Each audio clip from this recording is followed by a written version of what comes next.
Welcome to the Powerlifting and Power Ballads podcast, where we bring you a weekly dose of powerlifting news, tips, and training advice with a touch of 80s rock ballads. This podcast is presented by Team Rohr Powerlifting, your source of the most comprehensive coaching and meet day preparation. Here are your hosts, Josh Rohr and Lara Sturm.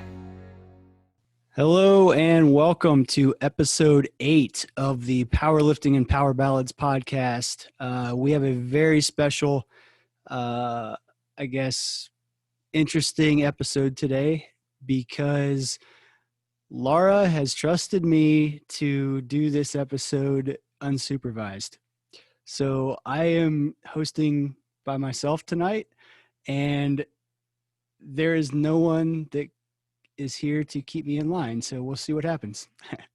So I figure what we're going to do today is basically just go through kind of our ever-growing list of questions that we've been getting from listeners that we haven't really been getting to. So we're going to actually just pick 3 of them. And I say we, me. So we're going to just start with that and kind of go through there. We're going to pick a few questions that are kind of new lifter questions, and then get into a few more that are more detailed and require a little bit more explanation. So anyway, without further ado, the first question that I picked to talk about today goes like this. What is a total, and how is a powerlifting meet scored? So this is a good question for people that are interested in the sport that have not gotten into it. So basically what it means when you hear someone say, what was your total, or I totaled this. In powerlifting, you compete in 3 disciplines: the squat, the bench press, and the deadlift. And those 3 lifts are added together to make up your total. And specifically how they're added together, your best lift of each of the 3 attempts of each discipline. So you get 3 attempts in the squat. So whichever of the 3 is your best successful one, that gets added to your total. The best of the 3 attempts you do at the bench press, the best one of those gets added to your total, and the same thing for the deadlift. So it's essentially your best squat added to your best bench press, added to your best deadlift is what is considered your total. And how, I guess I should note on that too, if for some reason you fail to get a successful lift in any of the 3 disciplines, so for example, in the squat, let's say you miss all 3 of your squat attempts, so you'll get a 0 for your squat. But in addition to that, you essentially have what's called bombed out, and that means you'll get a 0 for your total. So you'll still get to do your bench press, and you'll still get to do your deadlift, but whatever you bench press and whatever you deadlift essentially do not get added to your total at that point. You finish with a 0 total.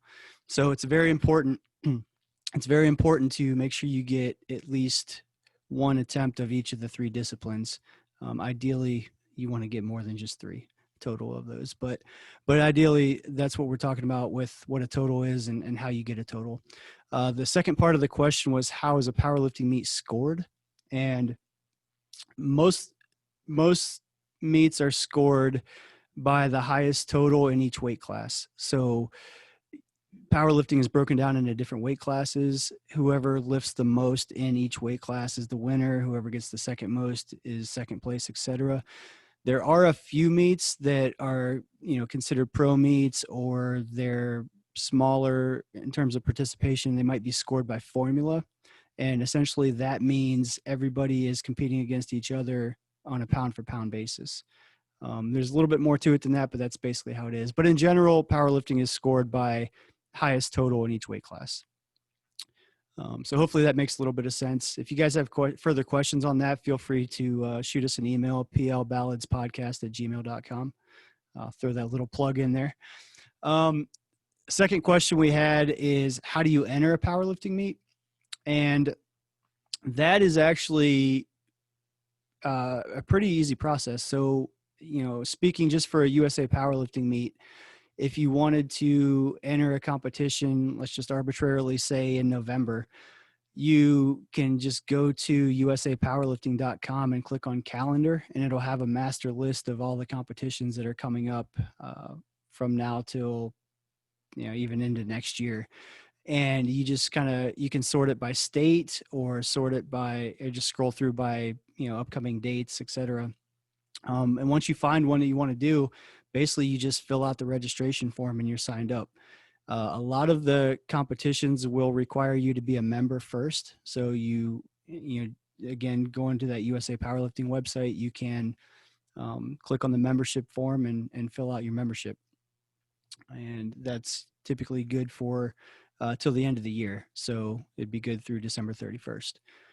So it's pretty straightforward. There's not really any prerequisites to entering a powerlifting meet. Now there are rules you got to follow and things like that, but in terms of just registering, anybody off the street can essentially buy a membership and sign up, as long as they meet all of the criteria of the membership. So that's pretty straightforward. And I would say too, most states have their own social media and their own website. So in Georgia, for example, you can go to usaplgeorgia.com, or follow them on social media, Instagram specifically at usaplga. So there's a lot more localized information there, in terms of getting set up and hooked up with a meet. So you can also ask a lot of your questions there. All right, the next question is how to program squat and deadlift for an older, heavier lifter that can't tolerate much volume. Well, let's start with defining what volume is first. So volume, by definition, is your sets times your reps times the weight that you lifted. So basically, it's the total tonnage that you did for that day in that lift. Now, in general, bigger lifters and heavier lifters and stronger lifters are going to be doing more volume, even if they're doing the exact same sets and reps as a lighter lifter, just by default, because they're lifting heavier weight. So essentially heavier lifters are going to have higher volume by definition. But what we need to look at is, if we just look at the sets and reps of it and take the weight aspect off, a lot of times younger lifters and a lot of times newer newer lifters, but more specifically lighter lifters, can handle a heavier volume load if we're just talking about sets and reps. So as a heavier masters lifter, what my recommendation would be is to keep your sets and reps very low for each session. So maybe you're squatting twice a week and you're currently doing 4, 5, 6 sets of squats each day. Well, I think that's way too much for a masters lifter. Again, everybody's going to be a little bit different. That's the key thing to take away, but there's nothing wrong with low volume training. And I think that's something that a lot of people are, I want to say, hung up on a little bit right now, is because that's the kind of the popular trend, is all the real high volume training programs. And I don't think that is a long-term solution for most lifters. It will give you short aggressive progress, but with that also comes your own set of problems sometimes, especially if technique is not on point. So anyway, I'm starting to ramble and I got nobody here to reel me back in. So what I would suggest is maybe just start with a once a week squat and once a week deadlift, and keep it no more than 3 working sets. So start with that and then see if you can add a little bit. But I would suggest also trying to add in some extra recovery things, and make sure your nutrition's on point and things like that, because you can only train and recover so much. So if you can improve your recovery, then you can improve the amount of training that you can actually do. And that doesn't always mean more is better, because in most cases it's not, but you always want to be recovering from the workouts that you are doing. So spending more time doing the recovery is always a good thing.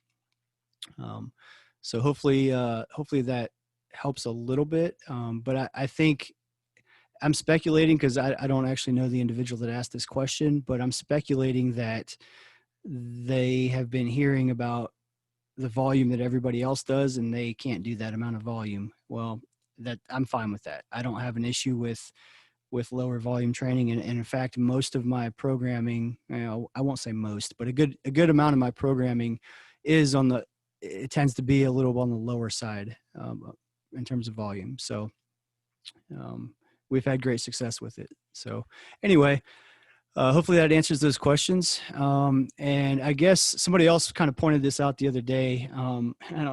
We talked about this a couple weeks ago about the mime, when I dressed up as a mime for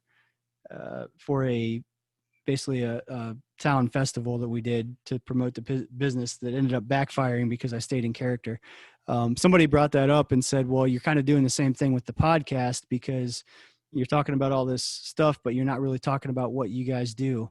So if you guys are still with me here today, I know Lara usually keeps it a little bit more interesting, but I appreciate you guys listening. So we're going to talk about, I guess, Team Rohr Powerlifting a little bit, how it started, and kind of what we do, in case anybody out there is looking for powerlifting coaching. So I started Team Rohr Powerlifting officially in 2007 when I moved to Georgia. Previously, I was in Ohio at Ashland University getting my bachelor's degree in exercise science. And while I was there, I actually coached the powerlifting team, I guess starting from like 2003 to 2007. So I actually started coaching then, but I guess officially I say I started in 2007 when I started the Team Rohr Powerlifting team anyway. So what we do, we primarily coach powerlifters. So we've worked with NFL players, we've worked with, high school, college athletes and stuff, but within the last probably 7 or 8 years, we've switched to exclusively powerlifters. So we do, if you're in the Atlanta area, we do in-person coaching as well, but a good amount of our coaching is online.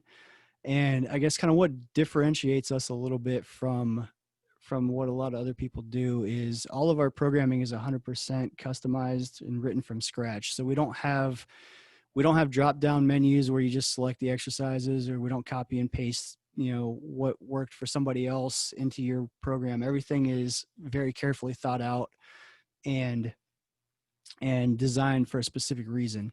So if you have, 5 lifters of similar interest or similar strength levels getting ready for the same competition, odds are they're going to have 5 very different training programs, and they're going to look very different because they're, again, set up specifically for them. So that's the first thing we do, is the programming aspect. And we've actually, the episode we did with Jeremy Hartman, we were talking about template programs and how I don't like those. And it's funny, I've actually gotten a few people contact me asking if I would do a template program for cheap, because they don't want to commit to the fully customized coaching. And it kind of got me thinking a little bit. So that may be something, I don't know, maybe you guys, if you're interested in something like that, maybe shoot us a message on Instagram at Team Rohr, TEAMROHR, and just kind of let us know if you're interested in something like that. I'm not going to say we're going to do that. I still have hesitations with it. But we'll say we'll consider it. So anyway, the programming is kind of the first aspect of it. And then we've been doing this for about, I guess, also about 7 or 8 years. But it's kind of just gotten really popular right now with all the COVID stuff, is the virtual coaching.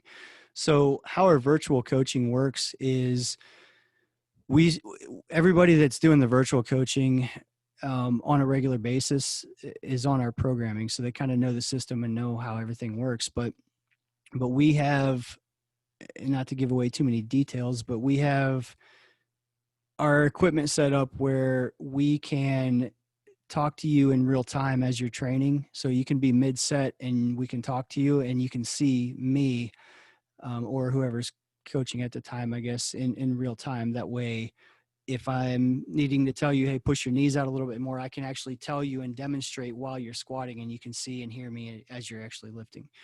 So it works really well. Obviously not as good as me physically being in person with you, but it does work pretty well.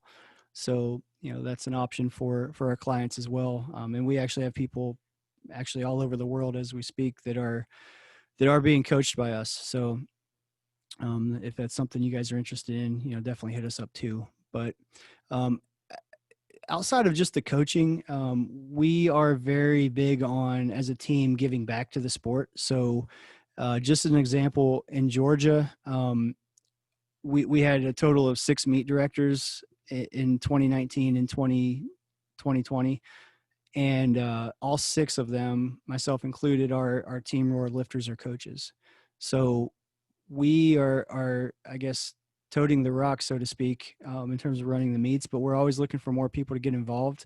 So I'm more than willing to have a conversation with anybody interested in running meets in Georgia and kind of talk them through how that works and get them up to speed, whether you're on our team or not. We just want more people to get involved and help out. And same with refereeing. It's the same concept. We're always looking for people to give back and help put on more events. So, if you're interested in becoming a referee, basically the only requirement is be involved for a year and get approval from your state chair. So if you're in Georgia, again, you can go to usaplgeorgia.com and get that information and contact info there. But that's really kind of our staple. And I know a lot of people know us as the meet directors and the ones that put on the events, but literally our passion and our focus is actually the coaching aspect of it. So we mentioned a couple of weeks ago that Lara, the co-host that is not here tonight, she's one of our coaches. And then James Vang, who was on last week, he's actually one of our coaches as well. So the 3 of us actually kind of run the Team Rohr Powerlifting coaching staff. And, we have a lot of lifters. We've had, I've lost track at this point. I got it written down somewhere. We've had in the 30s or 40s national champions, 20, 30, 40 national champions, somewhere in there.